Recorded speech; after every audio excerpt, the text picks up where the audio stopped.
Hello student, स्वागत है आपका अपने यूट्यूब चैनल पे। इस चैनल पे हम यूपीएससी से रिलेटेड कंटेंट को स्टडी करते हैं और उसे इजी से इजी लैंग्वेज में समझने की कोशिश करते हैं। आज हम पढ़ने वाले हैं क्लास 7th की पॉलिटी का फर्स्ट चैप्टर, जो बात करता है इक्वलिटी के बारे में। लेकिन उससे पहले मैं जानना चाहती हूँ कि अगर आपको ये वीडियो पसंद आता है और समझ में आता है अच्छे से, तो please do like, share, subscribe and comment. Thank you. चलो स्टार्ट करते हैं। इस चैप्टर में मेनली हमारा फोकस होने वाला है कि इक्वलिटी क्या होती है और हमारी कंट्री में क्या क्या लॉज हैं इस इक्वलिटी को प्रोटेक्ट करने के लिए। फिर हमारा ध्यान जाएगा यूएसए के ऊपर भी कि वहाँ पे किस तरीके से इक्वलिटी जो है या अनइक्वलिटी जो है वो एग्जिस्ट करती है। तो स्टार्ट करते हैं। पहली बात तो हमारा इंडियन कॉन्स्टिट्यूशन जो है वो रिकॉग्नाइज़ करता है हर पर्सन को कि वो इक्वल है। ठीक है, भले ही वो किसी भी रिलीजन का है, किसी भी कास्ट का है, किसी भी ट्राइब का है, या उसका एजुकेशन या इकोनॉमिक स्टेटस क्या है, या वो मैन है या वो वुमेन है, कोई फ़र्क नहीं पड़ता है। सिर्फ यहाँ पे बताया गया है कि कोई मैटर नहीं करता आपका कौन सा कास्ट है, आपका रिलीजन क्या है, आपका ट्राइब क्या है, आप फीमेल है, मेल है, आपके एजुकेशन और इकोनॉमिक स्टेटस क्या है। हमारा कॉन्स्टिट्यूशन रिकॉग्नाइज़ करता है आप सभी को इक्वल। ठीक है, यहाँ पे बताया गया है कि जो प्रिंसिपल है इक्वलिटी का वो रिकॉग्नाइज़ करता है सारे पर्सन को इक्वल। और पहले क्या हुआ करता था, जब हम इंडिपेंडेंट नहीं हुए थे उसके पहले हमारे पास में लॉज भी नहीं थे, तब यहाँ पे चीज़ें एग्जिस्ट करती थी। लॉ नहीं थे तो कोई भी प्रोटेक्ट करने के लिए किसी पर्सन के साथ में अगर डिस्क्रिमिनेशन हो रहा है, उसके साथ में अनइक्वल ट्रीटमेंट हो रहा है, ठीक है, कोई भी इल ट्रीटमेंट हो रहा है, तो उसको प्रोटेक्ट करने के लिए, उसको बचाने के लिए उस ट्रीटमेंट से हमारे पास में कोई लॉज नहीं थे। लेकिन आज के समय पे हमारे पास में लॉज हैं जो हमारी इक्वलिटी को, हमारी डिग्निटी को प्रोटेक्ट करते हैं हर पर्सन की। ठीक है, ऐसा नहीं भेदभाव किया जाएगा कि आप कौन सी रिलीजन, कौन सी कास्ट, फीमेल है, मेल है, आपका एजुकेशन, इकोनॉमिक स्टेटस क्या है, वगैरह वगैरह। हमारा लॉज जो है वे मैं बता चुकी हूँ कि सबको इक्वली ट्रीट करता है। पहला हमारा कॉन्स्टिट्यूशन का प्रोविज़न कहता है कि हर पर्सन इक्वल है बिफोर द लॉ। इसका मतलब क्या है, every person is equal before law. मतलब भले ही इस देश का राष्ट्रपति हो, प्रेसिडेंट हो, या इस देश का कोई आम नागरिक, कोई सिटीज़न, ठीक है, कोई भी हो, वो इक्वल है। और हर किसी को इस कंट्री का लॉ जो है उसको ओबे करना पड़ेगा। लॉ मतलब कि कानून जो है इस देश का, उसका पालन करना पड़ेगा, भले ही वो कोई प्रेसिडेंट हो या कोई आम नागरिक हो, कोई आम सिटीज़न हो। ठीक है, पहला लॉ ये कहता है। फिर सेकंड जो है प्रोविज़न कहता है कि किसी भी पर्सन के साथ में डिस्क्रिमिनेशन नहीं किया जाएगा अगेंस्ट, कि वो किसी रिलीजन से, इस पर्टिकुलर रिलीजन से बिलोंग करता है, या इस पर्टिकुलर रेस से, या कास्ट, या प्लेस ऑफ बर्थ, या वो मेल है या फीमेल है, इसके बेस पे किसी के भी साथ में डिस्क्रिमिनेशन नहीं किया जाएगा, किसी के साथ में भेदभाव नहीं किया जाएगा।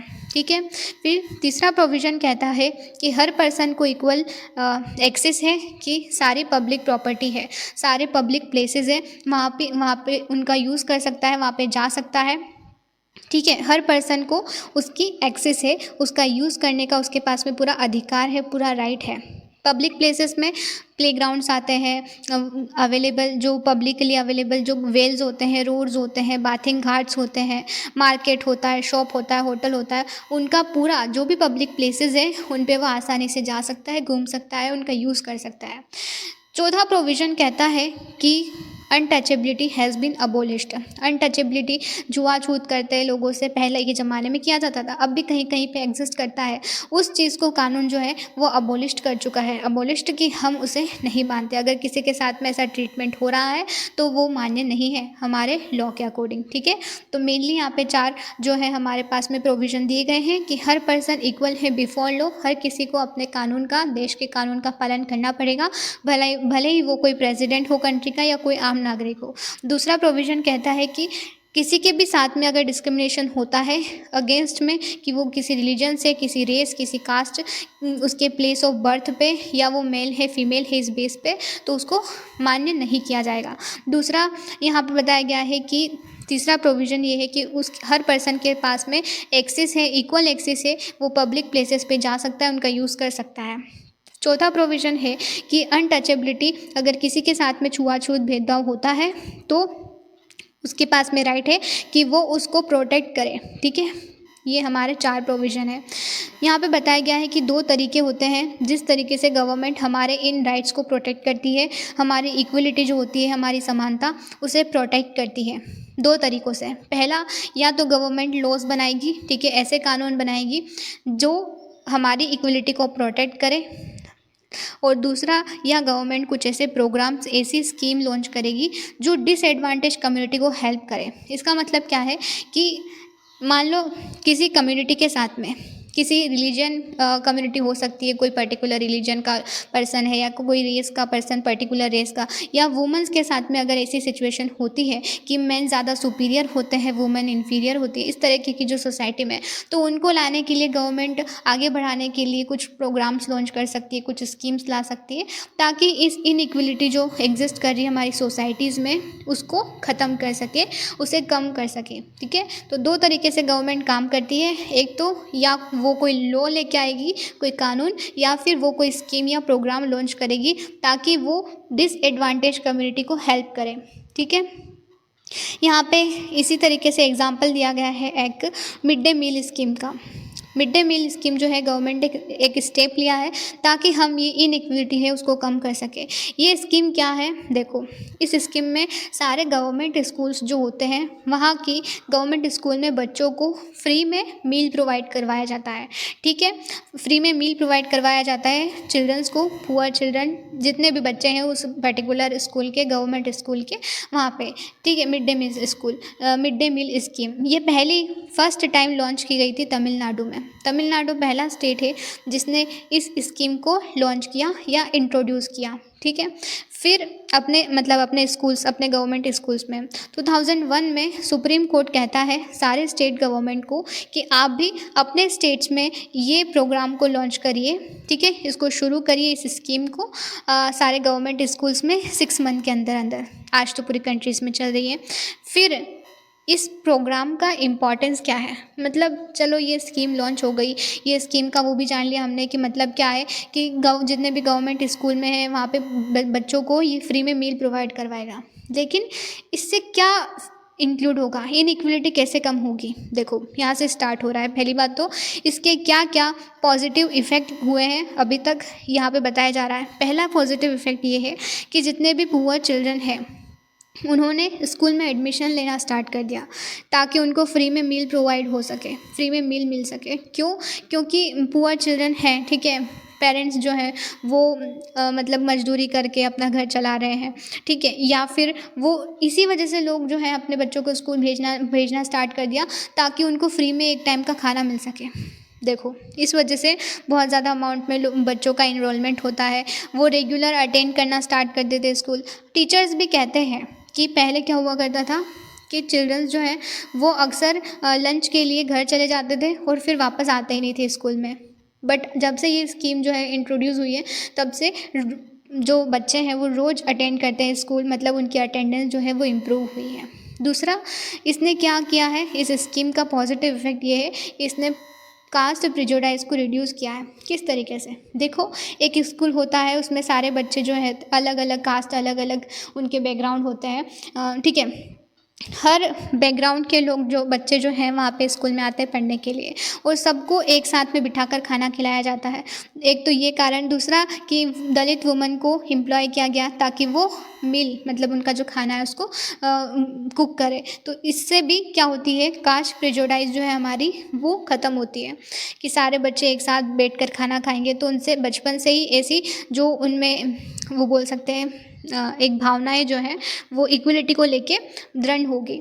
फिर तीसरा जो है यहाँ पे एक और प्रोविज़न, मतलब एक और पॉजिटिव इफ़ेक्ट है, वो ये है कि इसने पुअर स्टूडेंट्स की हंगर को मिटाया है, भूख जो है उसको मिटाया है। क्योंकि पहले क्या हुआ करता था, बच्चे भूखे पेट स्कूल आया करते थे, फिर सही से वहाँ पे स्टडी पे कंसंट्रेट नहीं कर सकते थे। इसी तरीके से इसने पुअर स्टूडेंट्स की भूख को भी मिटाया है। तो इसका ये इफ़ेक्ट रहा मिड डे मील स्कीम का। देखो, गवर्नमेंट जो है बहुत सारा इंपॉर्टेंट रोल प्ले करती है हमारी इक्वलिटी ऑफ अपॉर्चुनिटी को बढ़ाने के लिए, कि हर पर्सन को इक्वल अपॉर्चुनिटी मिले, हर पर्सन के साथ में इक्वल ट्रीटमेंट हो। ठीक है, वो कोशिश करती है गवर्नमेंट की जितना हो सके हम पॉलिसीज़ प्रोग्राम्स के थ्रू कर सकें। लेकिन क्या होता है कि जैसे मिड डे मील स्कीम है, उसने भी हेल्प किया बहुत सारे पुअर चिल्ड्रंस को इनरोल करने में, उनकी अटेंडेंस बढ़ाने में, बट फिर भी हमारी कंट्रीज़ में डिफरेंसेस एग्जिस्ट करते हैं, ठीक है। आज भी भले ही हम गवर्नमेंट स्कीम्स लॉन्च करती रहेगी, गवर्नमेंट अलग अलग प्रोग्राम्स लाती रहेंगी, लेकिन सोसाइटी तो हमारी है ना, हम मिलकर ही तो सोसाइटी बना रहे हैं। जब तक हमारी जो सोच है, हमारी जो थिंकिंग है वो चेंज नहीं होगी, तो ये प्रोग्राम्स जो है वो इफ़ेक्ट करेंगे, इम्पैक्ट करेंगे, लेकिन इतना ज़्यादा नहीं। यहाँ पे बताया जा रहा है कि एक मेन रीज़न जो है वो ये है, ये हर पर्सन की सोच जो है वो धीरे धीरे बदलती है। गवर्नमेंट कोई पॉलिसीज़ भी लेके आती है तो वो धीरे धीरे इम्प्लीमेंट होती है। हर पर्सन को पता है कि ये जो हम डिस्क्रिमिनेशन करते हैं, हम किसी के साथ में भेदभाव करते हैं, वो सही नहीं है, वो लॉ के अगेंस्ट है, हमारे कानून के अगेंस्ट में है, फिर भी लोग करते हैं। उन्हें पता है ये बात, ठीक है, हर किसी को पता होता है अपना अच्छा बुरा, लेकिन फिर भी वो सब चीज़ें करता है। तो सोसाइटी में ये सब चीज़ें तब तक चलेंगी, तब तक लोग जो हैं उस चीज़ के खिलाफ कदम नहीं उठाएंगे। यही चीज़ यहाँ पे बताई जा रही है। हम लोगों को पता है ये सब गलत है, फिर भी लोग जो है हर किसी को, मतलब लोगों को अनइक्वल ट्रीटमेंट करते हैं, उसके रिलीजन, उसकी डिसेबिलिटी को लेके, उसका इकोनॉमिक स्टेटस को लेके, या फिर वो एक वुमन है ये बात करके उसके साथ में डिस्क्रिमिनेशन होता है, उसको अनइक्वल ट्रीटमेंट मिलता है। हर पर्सन जो है वो सोचता है कि ये मुझसे इन्फीरियर है, ठीक है, मैं सुपीरियर हूँ। तो ये सोसाइटी में चीज़ें चलती रहेंगी जब तक कि हम जो है, हमारी सोच जो है ना, ये बदलेगी। यहाँ पे बताया जा रहा है फिर कि चलो हम इंडिया की बात कर रहे हैं, हमारे कंट्री में कुछ लॉज हैं, प्रोविजंस हैं जो हमारी इक्वलिटी को प्रोटेक्ट करते हैं। हमने देखा हमारी कंट्री में इनइक्वलिटी एग्जिस्ट करती है, डेफिनेटली डिस्क्रिमिनेशन होता है, अनटचेबिलिटी होती है, पर क्या ऐसी कोई दूसरी कंट्री भी है जहाँ पे ऐसी सिचुएशन एग्जिस्ट करती है? बिल्कुल एग्जिस्ट करती है। चलो यूएसए घूमने चलते हैं। यूएसए में क्या है, एग्जाम्पल दिया गया है कि आज भी बहुत सारी कंट्रीज़ हैं हमारे पूरे वर्ल्ड में जहाँ पे ऐसी सिचुएशन एग्जिस्ट करती है, जहाँ पे इस इक्वलिटी को लेके बहुत सारे इश्यूज़ हैं। एग्जाम्पल दिया गया है यूएसए में। यूएसए में एक जो सोसाइटी वो एग्जिस्ट करती है जिसका नाम है अफ्रीकन अमेरिकन्स। अफ्रीकन अमेरिकन कौन से लोग हैं? ये वो लोग हैं जिनके एंसेस्टर जो है वो अफ्रीका के हैं। अफ्रीका से बहुत सारे लोगों को एक समय पे लाया गया अमेरिका में, ठीक है, स्लेव बना के मतलब मजदूरी करवाने के लिए, उन गुलामी करवाने के लिए अफ्रीका से यहाँ पे अमेरिका में लोगों को लाया गया। और आज उनकी जो पीढ़ी दर पीढ़ी बड़ी हुई, यहाँ पे रहने लगे, तो वो बन गए अफ्रीकन अमेरिकन्स। उनके साथ में आज भी अफ्रीका में है ना बहुत सारी अनइक्वल ट्रीटमेंट जो है होता है उनके साथ में, बट 1950 के पहले तो ये बहुत ही ज़्यादा अमाउंट में एग्जिस्ट करता था। धीरे धीरे कंट्री में लॉ बने, लेकिन वो लॉ इतने भी ज़्यादा पावरफुल नहीं है, इतना इम्पैक्ट नहीं क्रिएट किया है सोसाइटी में। आज भी अफ्रीकन अमेरिकन जो है उनकी सिचुएशन जो है बहुत ख़राब है अमेरिका में। पर यहाँ पे उसी चीज़ का एग्जांपल दिया गया है कि जो अफ्रीकन अमेरिकन के साथ में अनइक्वल ट्रीटमेंट होता है, ठीक है, और वहाँ का लॉ, अमेरिका का जो लॉ है, यूएसए का जो लॉ है, वो भी डिनाई करता है इक्वलिटी को उन लोगों के लिए, अफ्रीकन अमेरिकन के लिए। एग्जाम्पल के लिए कि अगर आप किसी बस से ट्रैवल कर रहे हो तो आपको या तो बस में पीछे बैठना पड़ेगा, पीछे वाली सीट पे, या फिर कोई अगर वाइट मैन आता है और वो कहता है कि मुझे इस सीट पे बैठना है, तो आपको वो सीट को छोड़ना पड़ेगा और दूसरी सीट पे जाना पड़ेगा, ठीक है। ये सिचुएशन एग्जिस्ट करती थी। ऐसी ही एक घटना होती है रोज़ा पार्क के साथ में। ये एक महिला है, अफ्रीकन अमेरिकन वुमन है ये, और ये एक समय पे क्या बस से जा रही थी, ठीक है, तो बस में ये विंडो साइड में बैठी थी। एक जो है मैन आता है, वाइट मैन, वो इनसे कहता है अपनी सीट को छोड़ने के लिए, और ये रिफ्यूज़ कर देती हैं छोड़ने के लिए, ठीक है। पहली बार किसी वुमन ने एजिटेट किया अगेंस्ट अनइक्वल वे कि हमारे साथ में ऐसा ट्रीटमेंट क्यों, और तब से मूवमेंट चला सिविल राइट मूवमेंट। अफ्रीका में इस अनइक्वल ट्रीटमेंट को लेके मूवमेंट चलता है, सिविल राइट मूवमेंट, और एक एक्ट पास होता है उसके बाद में 1964 में, ठीक है, सिविल राइट एक्ट, और ये प्रोहिबिट करता है कि किसी भी अफ्रीकन अमेरिकन के साथ में या किसी भी पर्सन के साथ में उसकी रेस को लेके, उसके रिलीजन को लेके, उसके नेशनल ओरिजिन को लेके डिस्क्रिमिनेशन नहीं होगा, ठीक है। सारे बच्चे जो है अफ्रीकन अमेरिकन्स हो, ठीक है, या अमेरिकन्स हो, वो सारे स्कूल जा सकते हैं, ठीक है, अटेंड कर सकते हैं। तो ये एक रोज़ा पार्क जो है अपनी कहानी बताती है कि उनके साथ में एक टाइम ऐसी जो है घटना घटी थी। ये रोज़ा पार्क आपको देखने को मिल रही है यहाँ पे। देखो यहाँ पे बताया गया है कि हाँ, अमेरिका में फिर बाद में 1964 में ये सिविल राइट एक्ट लेके तो आए और लोगों को वहाँ पे भेजा भी सही, बच्चों को स्कूल भेजना, इक्वल ट्रीटमेंट, वो सब शुरू हुआ। लेकिन मेजॉरिटी ऑफ अफ्रीकन अमेरिकन आज भी उस कंट्री में पुअरेस्ट है, पूरी कंट्री में पुअरेस्ट है वो लोग। क्यों? क्योंकि एक तो अफ्रीकन अमेरिकन लोग इतने पुअर हैं कि वो अफोर्ड नहीं कर सकते, गवर्नमेंट स्कूल में जाना ही पड़ेगा उन्हें, वो प्राइवेट स्कूल में जाना अफोर्ड नहीं कर सकते। कुछ ही ऐसे बच्चे होंगे जो टीचर्स होंगे या अच्छा जीवन जी रहे होंगे वहाँ पे अपने जैसे यहाँ पे प्रोवाइड करवाती है गवर्नमेंट, अलग अलग स्कीम्स प्रोग्राम्स लेके आती है ताकि हम नीचे वाले लोगों को ऊपर लेके आएँ, ठीक है। लेकिन वहाँ पे कुछ ऐसा एग्जिस्ट नहीं करता है, तो वहाँ के लोगों को, अफ्रीकन अमेरिकन्स को ऐसी सिचुएशन फेस करनी पड़ती है। डेमोक्रेसी, पहली बात तो डेमोक्रेसी क्या होता है मैं बता देती हूँ। डेमोक्रेसी, किसी भी कंट्री को हम कहते हैं कि ये डेमोक्रेटिक है। क्यों कहते हैं? जब किसी भी कंट्री की गवर्नमेंट को लोगों द्वारा चुना जाए, ठीक है, पीपल उस गवर्नमेंट को इलेक्ट करे तो उसे डेमोक्रेसी कहते हैं, ठीक है, उसे डेमोक्रेटिक कंट्री कहते हैं। मोनार्की वो सिचुएशन है जहाँ पे राजा या रानी जो है वो लोगों पे राज करते हैं और कोई भी पॉलिसी, कोई भी लॉ जो है वो बनाएगा राजा रानी अपने हिसाब से। पर यहाँ पे गवर्नमेंट जो है वो लोगों के हिसाब से पॉलिसीज़ बनाती हैं, कोई भी स्टेप लेती है, ठीक है, लोगों के बिहाफ पे, पीपल के बिहाफ पे। यहाँ पे जो मेन पावर होती है वो लोगों के पास में है। पर्सन चाहे, लोग चाहे उस कंट्री के, तो वो उस गवर्नमेंट को हटा भी सकते हैं और ऊपर उठा भी सकते हैं। ये सिचुएशन होती है डेमोक्रेसी में। तो हमारी कंट्री क्या है? डेमोक्रेसी है। अब कोई भी कंट्री यहाँ पे बताया जा रहा है कि कम्प्लीटली डेमोक्रेटिक नहीं होती है, थोड़ा रेशियो चलता है।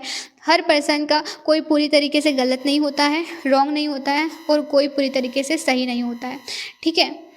वो ग्रेइश में चलता है हर चीज़ कि या थोड़ा उसका रेशियो ज़्यादा है या उसका रेशियो कम है, कोई ज़्यादा डेमोक्रेटिक कंट्री है या कोई कम डेमोक्रेटिक कंट्री है, ठीक है। यही यहाँ पे बताया गया है। यहाँ पे एक मेंशन मिलता है आर्टिकल 15 का। आर्टिकल 15 क्या है भाई? आर्टिकल 15 बात करता है कि ये प्रोहिबिट करता है, डिस्क्रिमिनेशन हो रहा है अगर आपके साथ में रिलीजन, रेस, कास्ट, सेक्स और प्लेस ऑफ बर्थ, और यही बता रहा है। बाकी तो जब आप लक्ष्मीकांत पढ़ेंगे तो उसमें ये राइट्स बहुत ही ज़्यादा इलेबरेट करके बताए गए हैं। यहाँ पे थोड़ा सा बताया गया है, लेकिन याद रखना आर्टिकल 15 किस चीज़ से रिलेटेड है? डिस्क्रिमिनेशन से रिलेटेड है। चलो, ये चैप्टर तो ख़त्म हो चुका है, बहुत बहुत धन्यवाद। लेकिन ये चैप्टर मेनली हमको बताने की कोशिश कर रहा है या फिर समझाने की कोशिश कर रहा है कि आपको हर किसी के साथ में इक्वलिटी के साथ में ट्रीटमेंट करना चाहिए, किसी को इन्फीरियर नहीं समझना चाहिए, हर कोई इक्वल होता है, ठीक है। धन्यवाद, और please do like, share and subscribe the video.